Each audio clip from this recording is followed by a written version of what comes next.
Director of the Corporate Institute, Internship Leadership Institute, Mr. Sholes. Welcome to the Good Morning Show. Good morning. Good morning. How are you today, man? How's the family? Everybody safe? Yes, sir. Everyone is safe. Several of the family work in healthcare industry, and they are all doing their best, wearing their PPE and taking all the precautions. And so far, everybody's doing well. So thank you for asking. So tell us, who is Perry Sholes, and what is the Corporate Internship Leadership Institute? The Perry Sholes part. I'm born and raised in New Orleans. Someone referred to it early part of my life. I lived in the St. Bernard condominiums, as they're referred to affectionately. Mm-hmm. And now then, Columbia Park. Part of my life in Columbia Park. Mm-hmm. It wasn't Columbia Park when I was there. Mm-hmm. But, and the second part was uptown in Gertown area, and so graduate of John McDonough High School, and had a career in restaurant operations and leadership, a bunch of different leadership roles.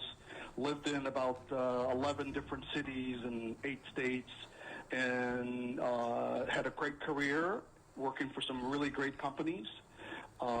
Learned how to be a leader and a business person. Now I'm back home in New Orleans and still working on, the things in life that I'm passionate about. And so I'm now a consultant in human resources. Here I'm the president of the New Orleans Society for Human Resource Management this year. I'm also a member of the New Orleans Regional Black Chamber. I'm a board member, and constantly doing work to give back and be a part of the community. And one of the things that's been consistent about my career has been, developing talent and helping people find their way to what they're brilliant at. And so, after being here for a while and watching the economic progress we were making, I started to notice, and there was lots of studies. You had the gentleman on from the Cowling Institute a couple of weeks ago talking about some of their work. But there's a lot of data that suggests that we're doing well economically before COVID, and it still seems as though that there's a portion of the population that doesn't always keep up with that progress, right? And particularly, we have a number of students graduated from colleges in this state, and particularly in New Orleans, that find themselves underemployed. And so I think that there is an opportunity at the college level specifically to do some work to fix the ecosystem of finding and getting paid internships, mm-hmm. and then also around developing interns or young people who are in college while they're in those internships, to give them a support system and some leadership development and career skills training to make sure that when they get in that door, that they're actually successful and can get to the higher levels of whether it's a corporation or a not-for-profit board, whatever their path is and whatever their passion calls for them, mm-hmm. that we could do some work early on to sort of help to prepare them for that kind of a journey. And it's a tough journey, mind you, because I've had a career in some large corporations and all sorts of stuff. So, well, for our listening audience, we're talking to Mr. Perry Sholes. He's the founder and executive director of the Corporate Internship Leadership Institute, dedicated to paid internships in the New Orleans region. Prof, he said something that takes me back in terms of the history, institutional knowledge, economic, social knowledge of our community, and some work that the late Dr. Peter Dangerfield did when TCA did its study on abject poverty. Mr. Sholes, you used the term, a portion of the population that is historically locked out and left out. Yes. Dr. Dangerfield, years ago, did a study on New Orleans that said there are pockets of this community that even when we're experiencing the good times or the good days, are not affected in a positive way by whatever those positive trends, whether they're socially, economically, or educationally, they never affect that community. And essentially, I really like the fact that you're mirroring And in your study, in your report, you're admitting that there's a portion of this population that no matter what good is, whether it's our culture, whether it's education, whether it's economics, they're unaffected by those good things. Talk about that, because I think that's important. Yeah, I think it's a a slow lag, right? So some people will go, but we never ever catch up, right? Or we never make enough progress in those opportunities that are there. And so I think something has to be done to sort of push earlier in that sort of pipeline, to push more people through or pull them through that pipeline, right? And what we're trying to do in Corporate Internship Leadership Institute is first fix the ecosystem for internships for everybody in the region, but then particularly we have a subset of that organization that we're calling the 10th Institute, and the 10th Institute will be this, intensive, require 2 summers and 2 internships wrapped around with coaches, mentors, people working inside the corporations where those individuals are placed, to really keep them on task and to show them and give them experience on how to be a really solid professional and go into those organizations and have success, because the success in the job. So the internship is really to open the door, right? And I'll talk about all the biases and stuff that goes with getting a job. The internship serves to soften the relationship between that college student and the company, right?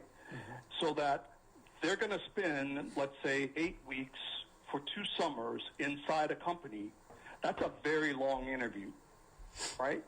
And after that many hours, our expectation is that you've learned a lot about that student.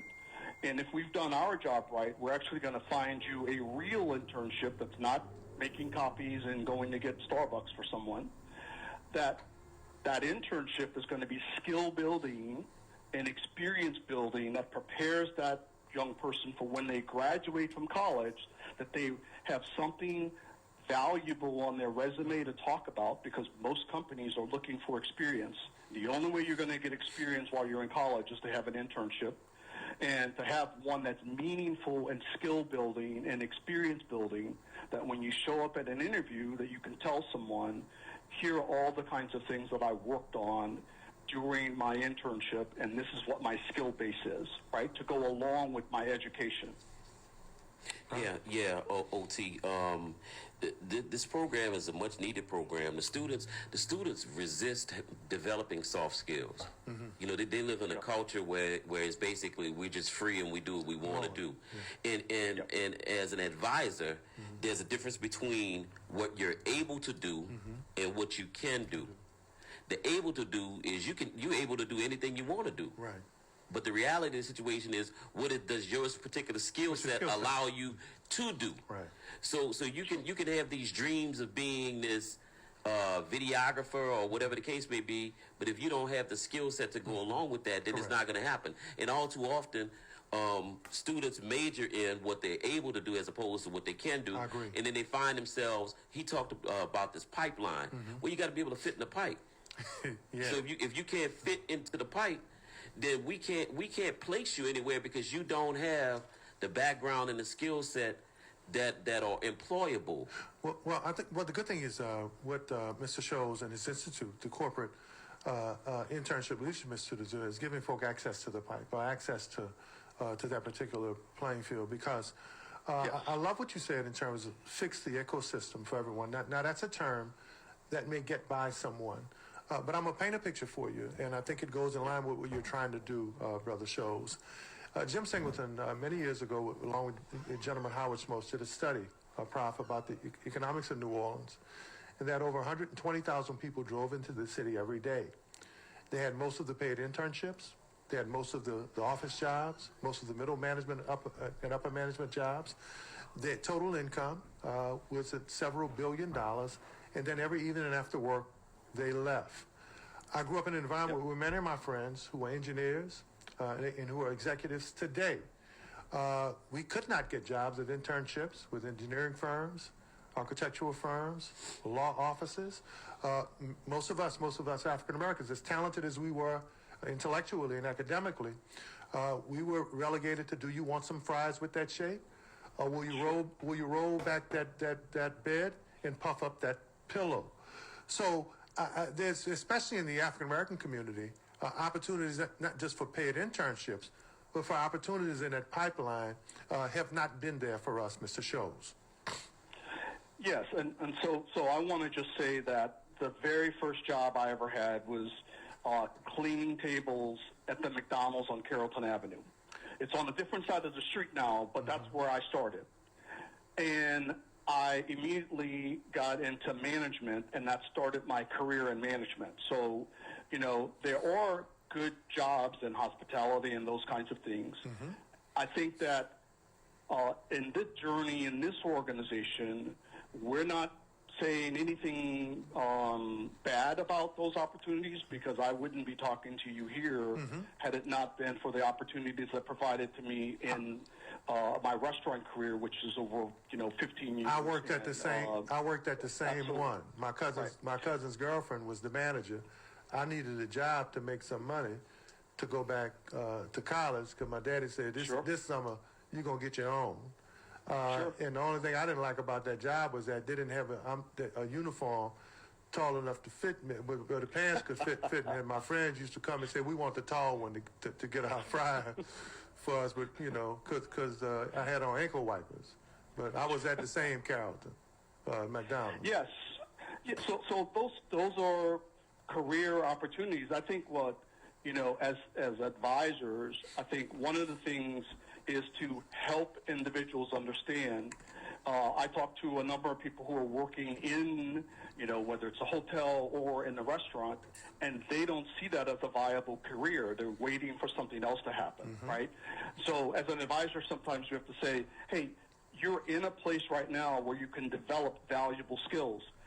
The things that McDonald's taught me in my very first management leadership opportunity are still central and foundation to my management and leadership skills that I do right now today, right?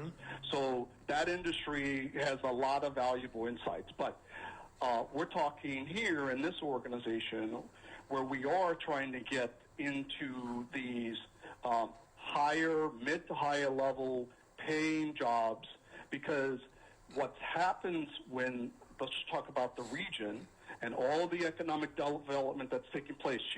I think Michael Heck's been on the show before. Absolutely. Gino Inc.'s doing great work. Correct. Quentin Messer is doing great work in NOLA BA. They're bringing those companies here. And, as an HR person, I'm out in the environment. And when those companies are importing people into the city, as you talked about, drive across the bridge and come in, they're not driving across the bridge anymore. You're seeing neighborhoods.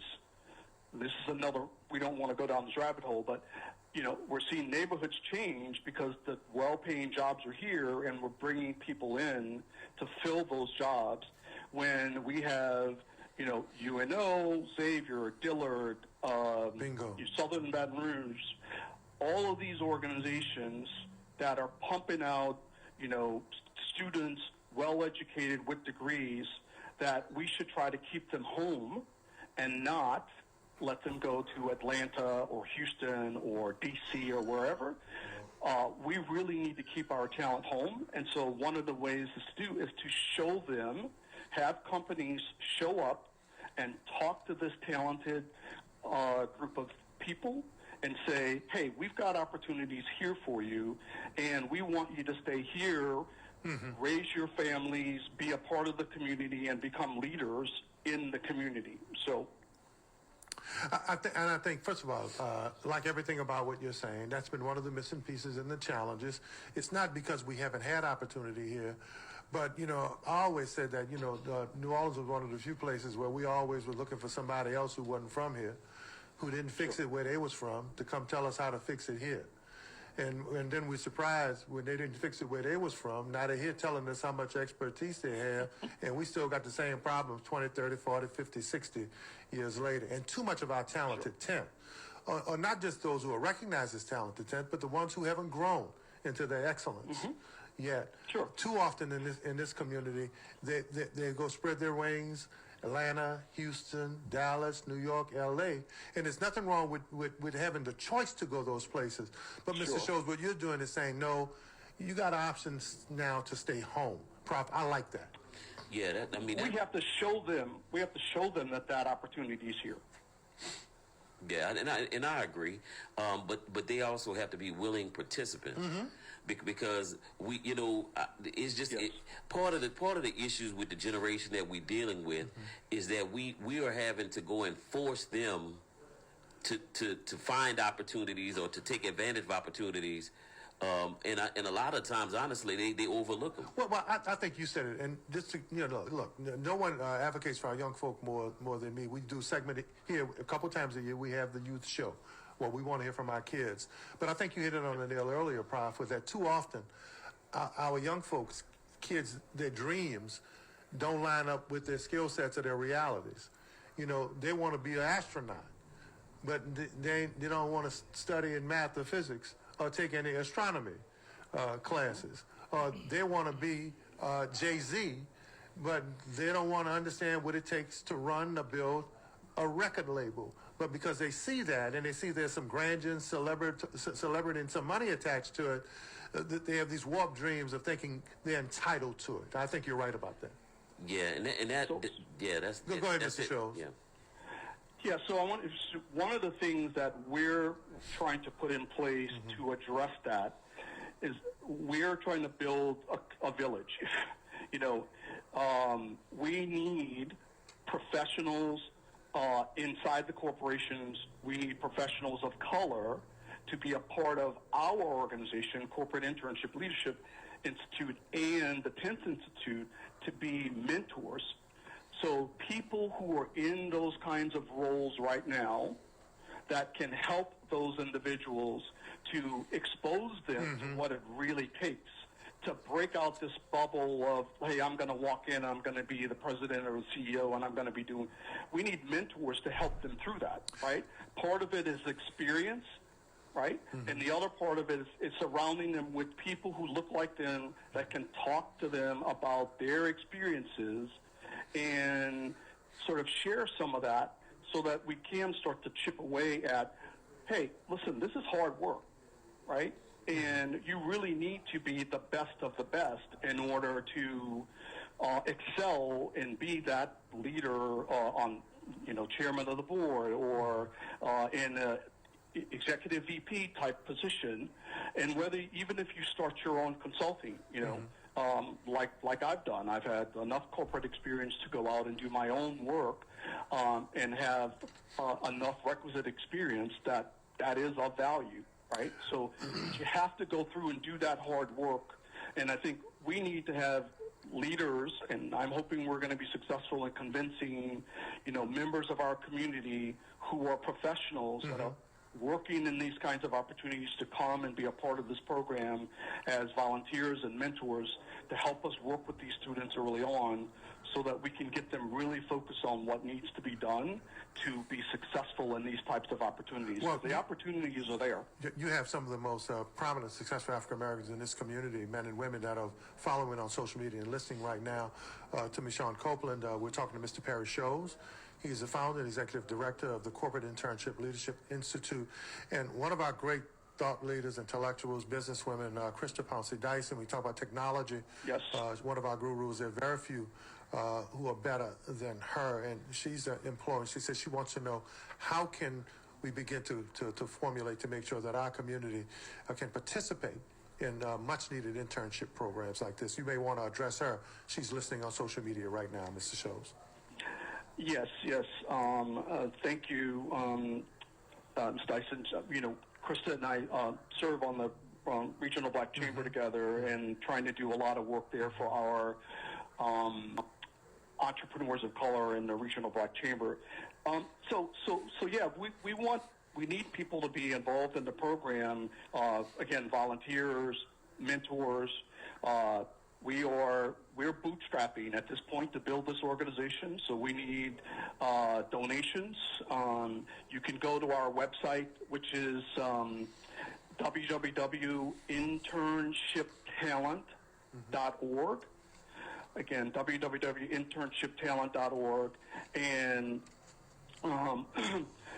there you can find, leave your information so that as we begin to sort of build our network of volunteers for mentors, if you want to make a contribution, that button I'm pretty sure is working, and we definitely need help from the standpoint of continuing to raise money. It takes money to do these kinds of things, and it takes people to do these kinds of things. This is going to work when the community is a part of it, and only if the community is a part of it and supports it and wants it. So, well, this is a good morning show, and I'm not saying we keep it real here, but we try to tell it like a TI is, whether you agree or not. It's a talk show, Prof. What do we do on a talk show? We talk. We talk about stuff. What has been the difficulty? We may lack in terms of capital. We may not. The disparity may affect African American businessmen and women to a different degree than it does our white business owners and entrepreneurs. But we still have several businesses. What has been the difficulty? Because I've experienced it, Brother Sholes, before in approaching African American companies, asking them for apprenticeships and internships. And even those, in many cases, those that I know that are doing well, that are pretty stable, because you never know what's happening in somebody else's books. There's been a level of reluctance for our community. I've known African-American businessmen and women who talk about the racism and talk about the politicians not doing this and that. But when I look at their businesses in many cases are a reflection of what the dominant culture is. What's been the difficulty within our community at getting many of our entrepreneurs and businessmen to understand this initiative?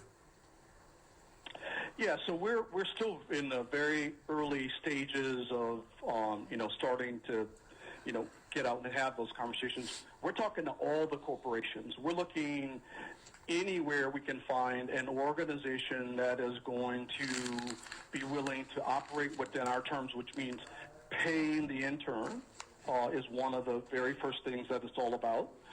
And then creating a quality experience for that intern, right? And so we're talking to any business that has that kind of opportunity. And so, the other thing I think is challenging is people may say, well, there's lots of organizations that's maybe doing some of this work. And there's not a lot of organizations that particularly focusing on college students to make sure that the college graduate, when they come out, that they land in a job that is in a field of their choice, based around utilization of their degree and their study and all of that type stuff. So we're very focused. We're not a high school program. We're not trying to help individuals get into college. If you're in college and committed to a 4-year degree, this is a program that's going to be targeted to helping you find that career path and hopefully reduce the dropout rate for people that are in college. So we've got a long journey trying to make, we're willing to talk to any of those corporations and any of the institutions in the city to help build this. Prof, do you think, whether it's GNO Inc., the Business Council, the Black Chamber, African-American businessmen and women, the corporate entities, our politicians, do you think they have any idea how much safer, how much better our education system would be, how much stronger our African-American entrepreneur middle class would be if we provided opportunity for the kids at Xavier and Dillard and Suno to stay here? Do you think they knew? Do you think they know? No, because when they're looking for African American students, they don't come to Dillard, they don't come to Xavier, they go to Tulane, they go get the one or two from the schools that they identify with, and I've experienced it personally. When I was in law school, and they would have these clerkships, right? The people that would come to recruit, they would often hire the people that came from the schools that they attended. But I was fortunate because my grades and my performance spoke for itself to work with two of the largest firms in the state of Louisiana, Adams and Reese and Phelps Dunbar in Jackson, Mississippi. So OT, they relationships. but they don't come when they want African Americans. They don't come to African American schools. They go to PWIs with a couple of African Americans that they can be assured that have been properly indoctrinated. Sure. Well, and so that's one of the things that we're trying to do. We want to play in a space across all the institutions and bring that talent into a place and then wrap around it professional development, give them the mentors that can help them understand and navigate what those experiences look like. So we're trying to say, come to us, and we're going to have that pipeline to talent and to the, students, we want to get those students from Dillard, Xavier, Suno, Grambling, have them at the 10th Institute. It's particularly dedicated to students of color.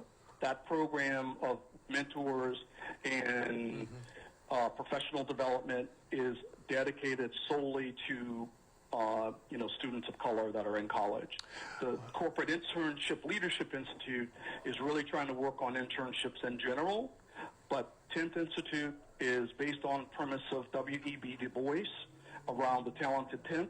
Not that you have to be at the top of that 10th, but just a highly motivated student of color that is willing to do this kind of work, and it is going to be work.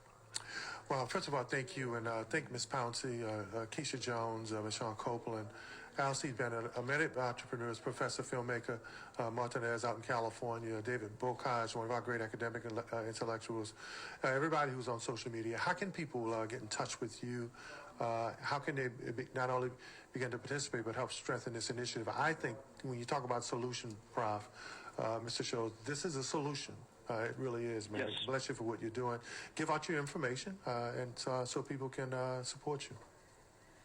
Yes, so our website is www.internshiptalent.org, and then my email address is Perry, P-E-R-Y, at internshiptalent.org, and I am looking to, engage with the community to help get this going, and I really, really appreciate the opportunity to be here this morning and, talk about this. We've got a lot of work to do, but this is me putting my money and my passion where my mouth is. So not just talking about it, doing something about it. Well, I know the owners here of Equity Media, Jeff Thomas, Cleveland Spears, Wendell Pearson, Troy Henry, they already support these internships and paid apprentice programs. So I know you have support right here from our management, especially right here on the Good Morning Show.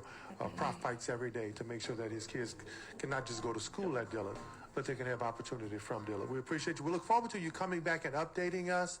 And for Ms. Pouncey, Dyson, and many others, man, thank y'all for what you guys are doing. We appreciate you, Mr. Sholes. Thank you. Thank you very much. I appreciate this opportunity. Great talking to you. Prof, great conversation, Prof. I checked the perimeter. I didn't go check out the balcony. In the front, yeah. Man, you already got the Drop Squad. You got civil rights organizations. You got, then you go and you take on the business council. They got real money. That was by accident. Yeah, that was not very strategic. A lot of people if and say what they're gonna do, but them people they really got money. Them people brought Blackwater in after Katrina. They got they got real money. They ain't got no dream money. They got. So look, now just be careful. This is what I want you to remember. I got a family.